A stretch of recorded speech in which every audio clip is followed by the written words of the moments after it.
Hi friends. నా పేరు భాస్కర్. మీరు చూస్తున్నారు తెలుగు ట్రేడర్ భాస్కర్. అయితే మనమైతే ఈరోజు మార్కెట్ ఎలా ఉండబోతుందో చూద్దాము. నిన్నైతే మనకైతే సెన్సెక్స్ అయితే పాజిటివ్‌గానే క్లోజ్ అయింది కదా! సో, ఈరోజైతే చూడండి మనకి ఆల్మోస్ట్ నిన్న ఎఫ్ఐ డే డాట్ అని మనం ఒకసారి చెక్ చేసుకోవాలి. నిన్న డిఐఎస్ వచ్చేసి 400 క్రోర్స్ సెల్ చేశారనమాట.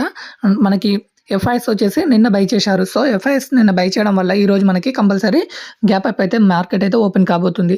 దానికి రీజన్ ఎలా ఏంటో మనం క్లియర్ అయితే ఇక్కడ తెలుసుకోవడానికి ట్రై చేద్దాము. ఇక్కడ చూడండి మనకి వెరీ క్లియర్‌గా మీరైతే ఇక్కడ చూడొచ్చు. ఇక్కడ మీరు డౌ జోన్స్ కనుక, నాస్డాక్ కనుక వీటిని చూశారనుకోండి, ఆల్మోస్ట్ వాటి ఫీచర్స్ ఎలా రన్ అవుతున్నాయో కూడా చెక్ చేయండి.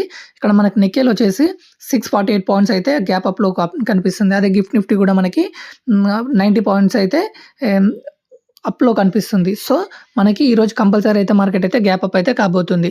సో, అదే విధంగా ఏమైనా ఈవెంట్స్ ఉన్నాయో కూడా చెక్ చేసుకోవాల్సి ఉంటుంది మీరు. ఈరోజు అయితే మెయిన్‌గా ఈవెంట్స్ అయితే ఏం లేవు. So, clear